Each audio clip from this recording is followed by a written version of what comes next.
Alright, it's day one. We just got out of the driver's meeting.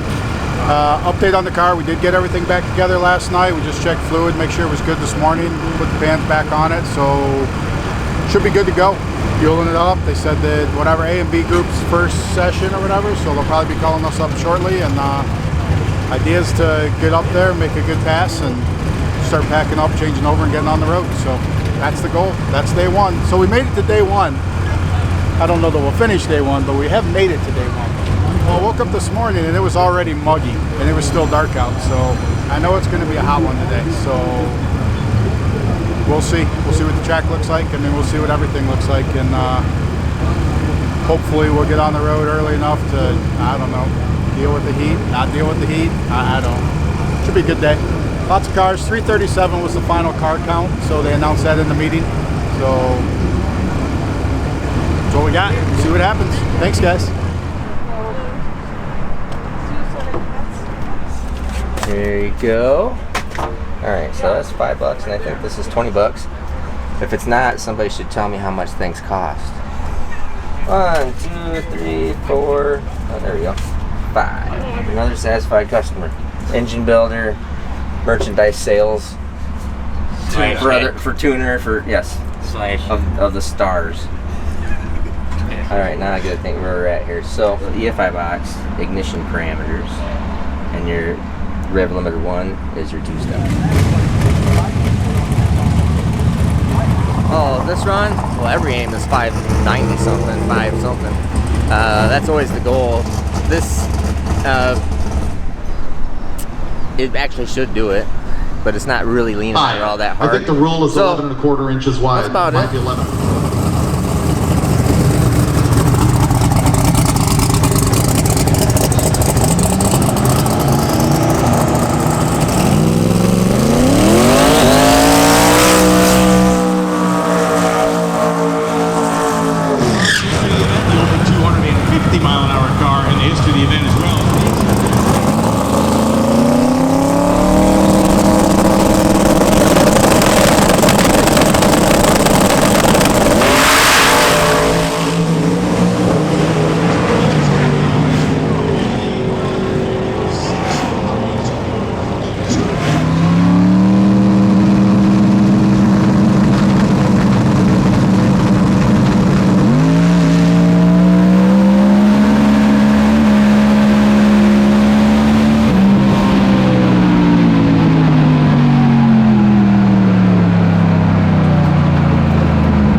Something, I was a little off.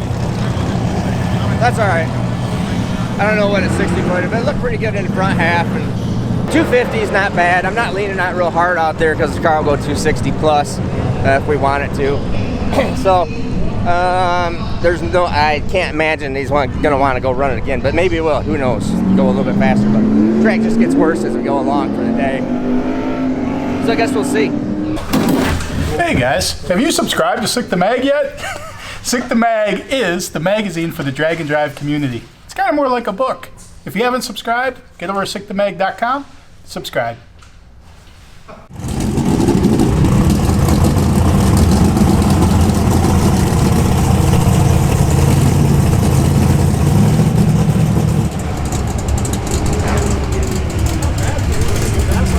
I know.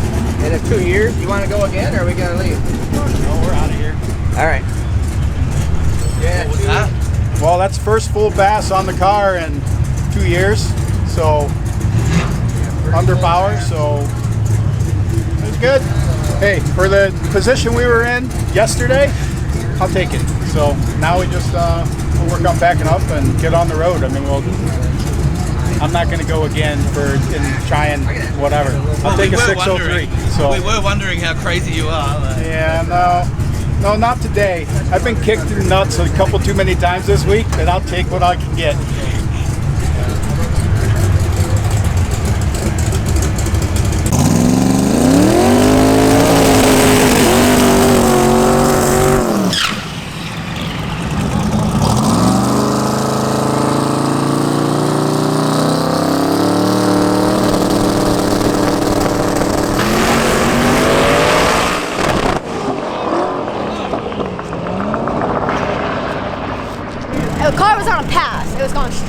pressures looked good. I was really happy with it until I shifted to second and I hit the rev limiter because we snapped an input shaft in the gear vendor. So Rick said I win an award because I'm the first person to do that. I don't know if that award is a thing, but I'm gonna take it. Take small wins. So we're gonna put a new one in, sort through this R&D development, and then go back out. It was the best 60 foot it's had in a while. It was a 118 60 foot. The car was working. That would have been a killer pass. I probably would have done one and done, but woulda, coulda, shoulda. We'll go again. Drag week. Day one.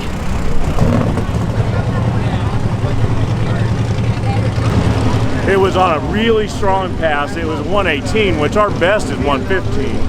So it was doing really well. It launched good. When she hit second gear, that's when we're breaking stuff. That second gear shock on stuff, snap, it just sends it to the moon. It went right to the rev limiter.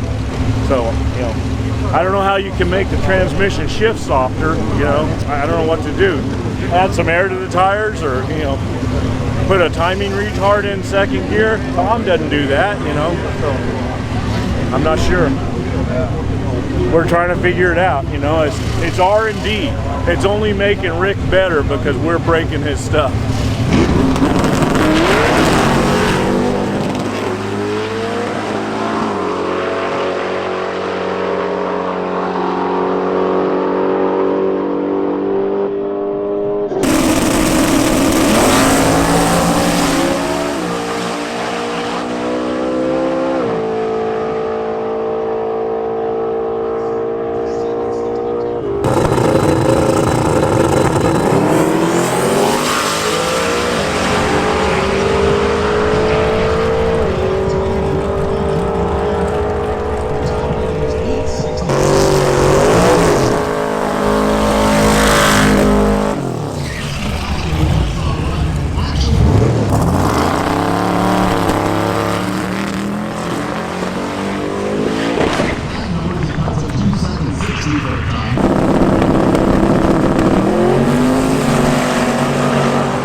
Very good.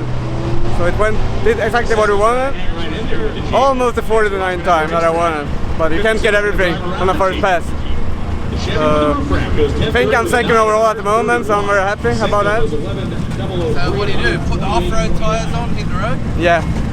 It's a whole week, not a day. So. Absolutely, time and time again. So we use the proven technology of a race-style transmission and that nearly indestructible gear.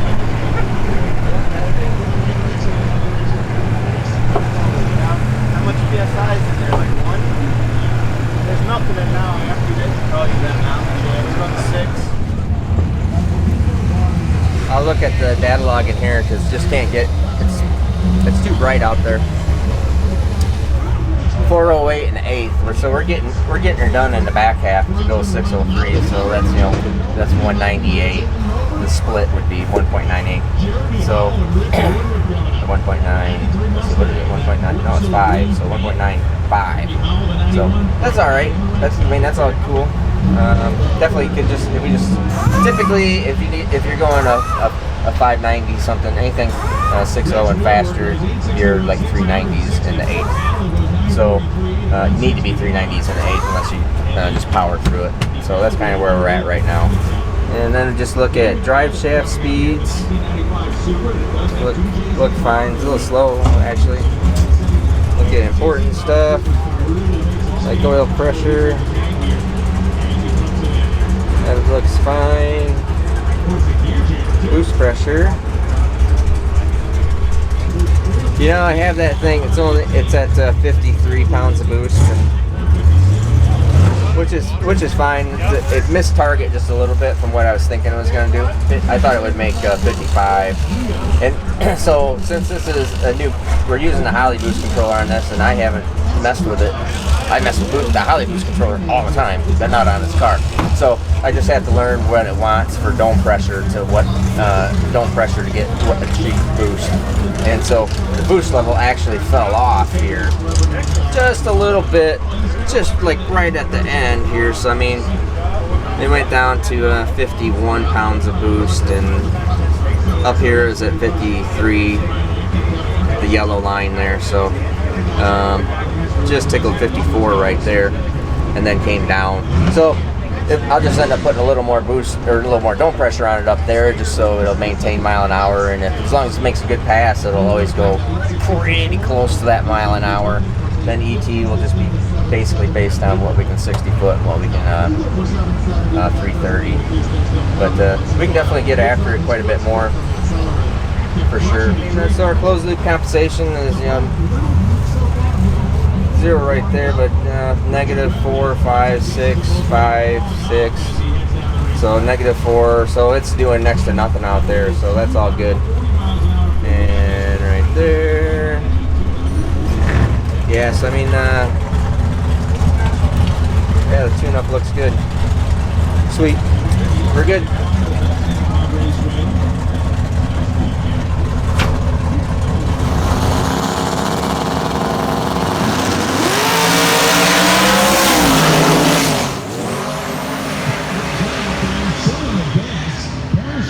Goes 675 at 175 miles an hour.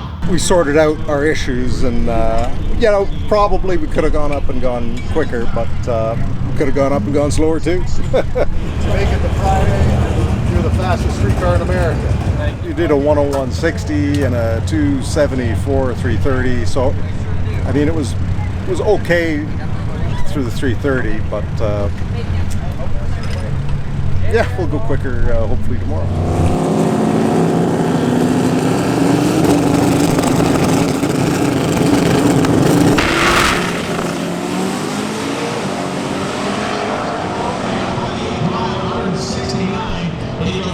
We had this tire shake yesterday. We tried more spicy setup. So I had to take it down, and this was too mild instead.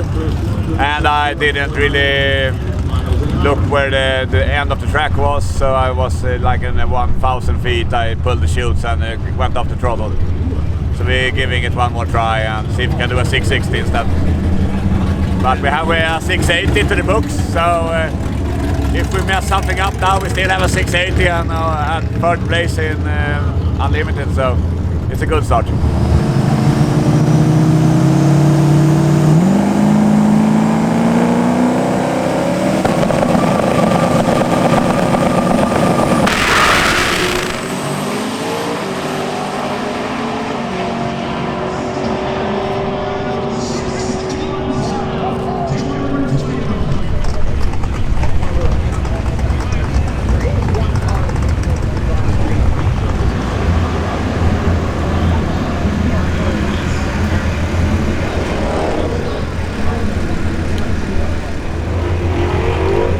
Dirty metal in the fuel.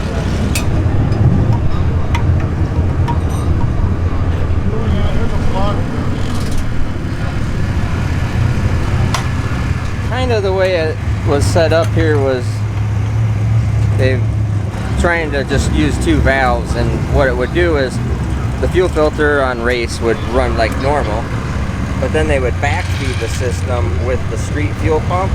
And what that would do is, I'm thinking that kind of would actually like flush out the crap out of the filter because it was going backwards.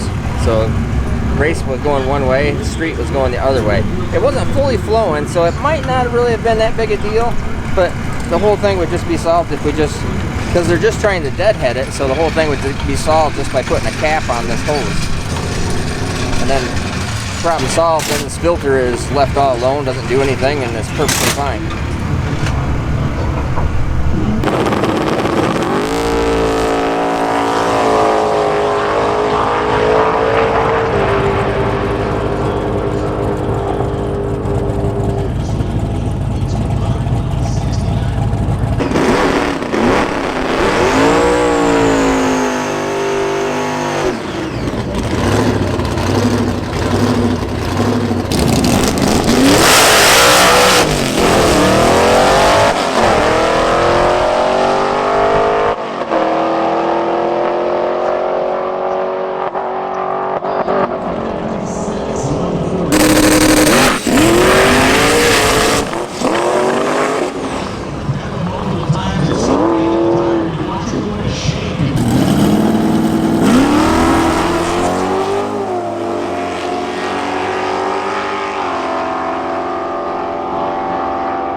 We're trying to figure out what the chassis wants, and now it just looked fairly good to about the 60 foot, and then it was a little hot, so it got into like a high-speed tire shake, and then it started to pull right. So I think if we can get the wind speed curve better, like it calm it down a little bit there, it should go through, but we'll see. Yeah. Yes. It's just testing at this point. I mean, we need to have rounds on the car. Yeah, we're just glad to be here actually, so it is what it is now. We want to do a good run, but I mean at the same time we know we don't want to have any testing basically, so it is what it is, and we'll try to do our best and try to have some fun too. Yeah.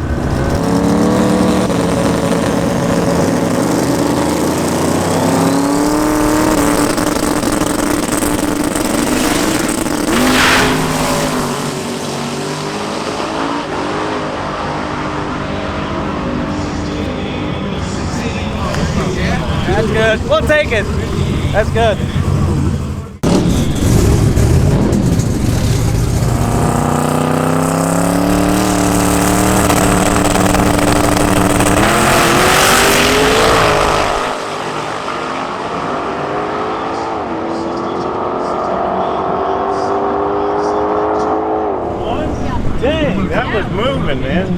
118 60 foot, so. What was the miles per hour? 201. 201.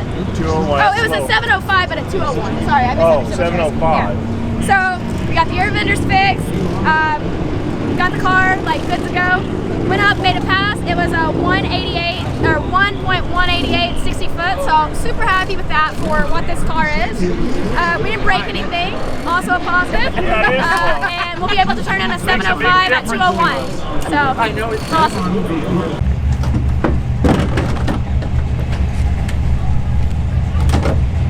All right, that's a wrap at St. Louis.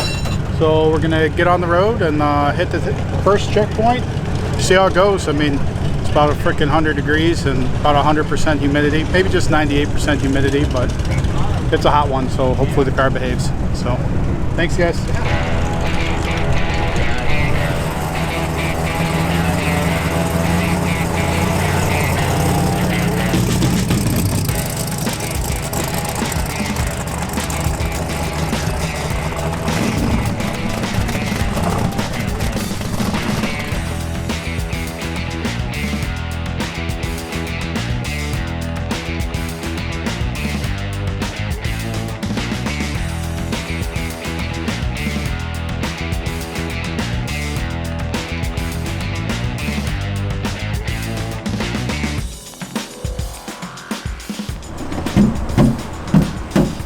We just filled the fuel cell, 25 gallons in 4 extra jugs because we run E85. It's a little limited. And so we got all the weight in there and got us in there.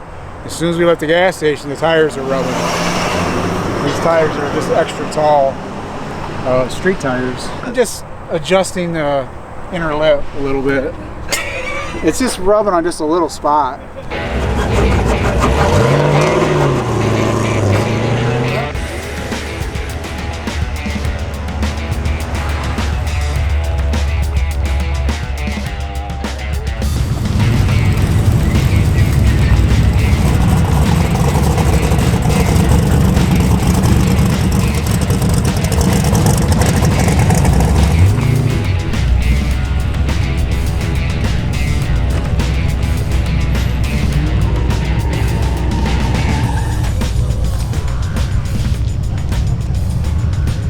All right, made it to the first checkpoint.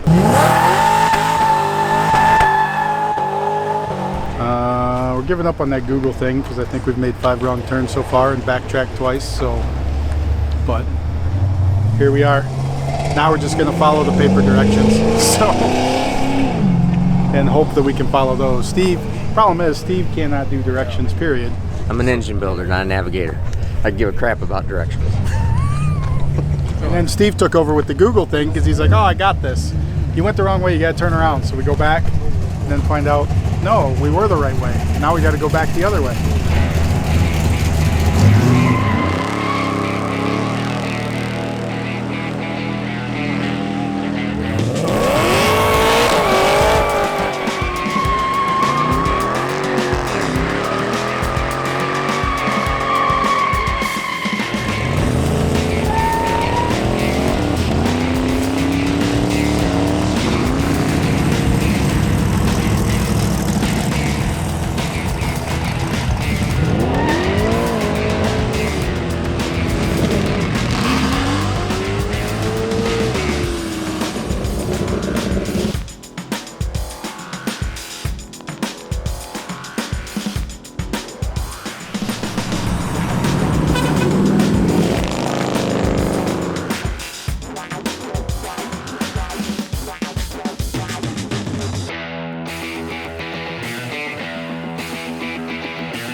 A large diet frozen lemonade.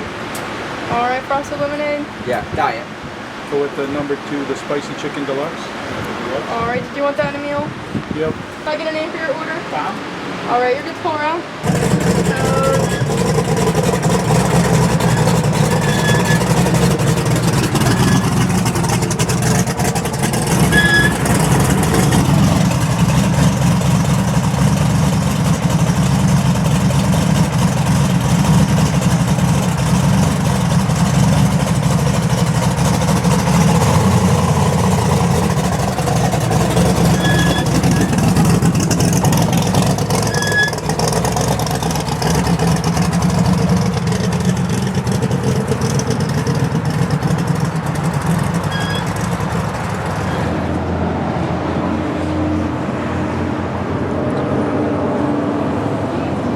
Chick-fil-A's for dinner.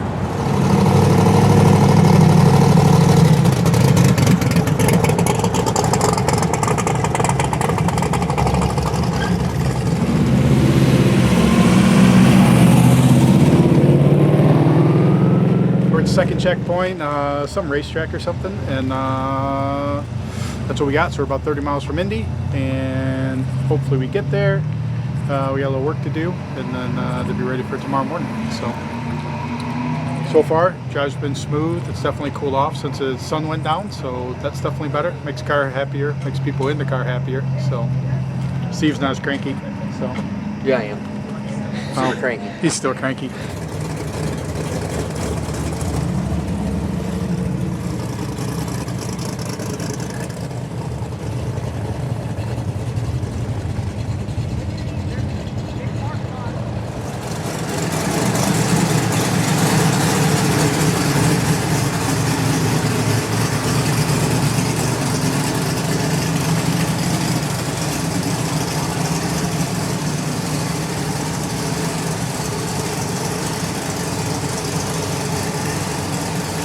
Richie Crampton shop, 5 minutes from the track, but the pass earlier today, electrode was burned off the plug, so he believes got a ring, bad ring or whatever, but I mean it didn't stop us from driving it here, so we drove it here to get close to the track and then take it apart and change piston. So we're ready to go in the morning. I think so. Oh yeah, we've had, last night was a transmission. What was the night before? Oh, the night before was get the transmission out. Night before that was fix the toter on the side of the road. So we're batting 1,000. And Steve left the laptop on the roof of the car at the last checkpoint. So we have no computer. And something happened and the race program is gone. So therefore, we have no race tune-up either. So, brand new car tomorrow, including brand new tune-up. Maybe. We'll find an old one somewhere.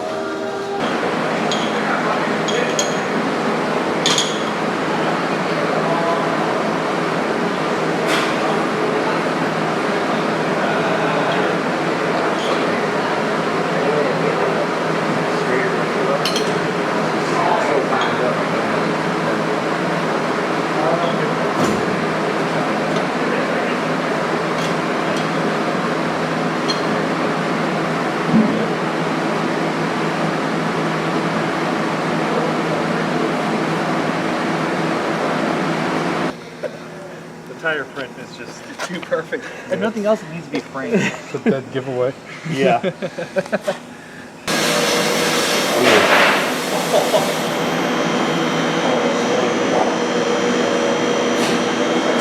beeping sounds.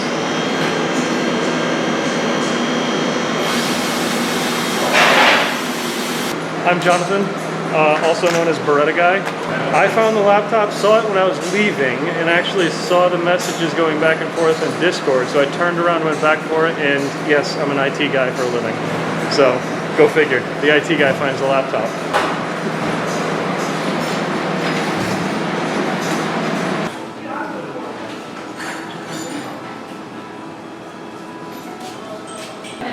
Ye freaking hot.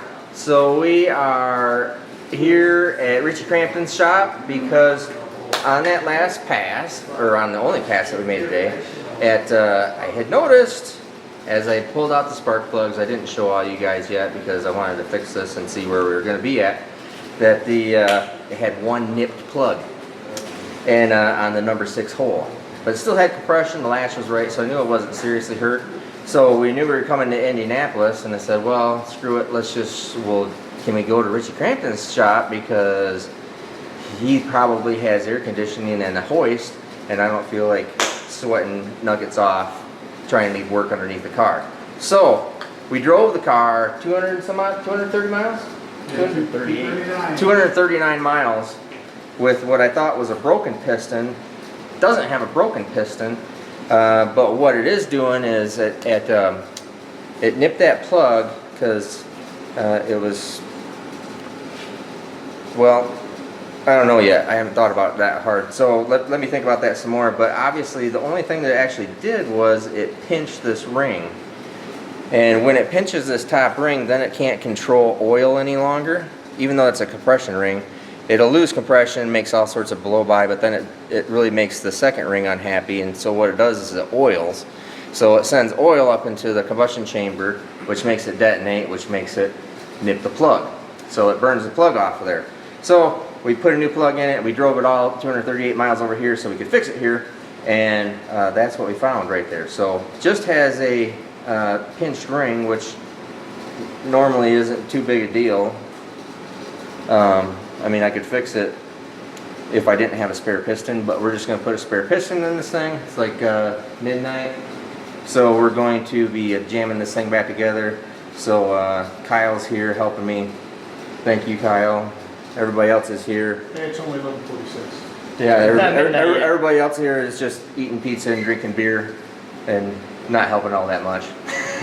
But I still appreciate it. But we did figure out Phil figured out the laptop, which is a big deal. So I had left the laptop on top of the car, and we drove off without the laptop, and then somebody ran over the laptop, and it had the only race tune that we had for the whole car. So it was near catastrophe. So Phil managed to save the whole thing, and you picked up the computer and trucked it all the way over here for us. That's from the side of the road. Beretta guy. Beretta guy. Jonathan.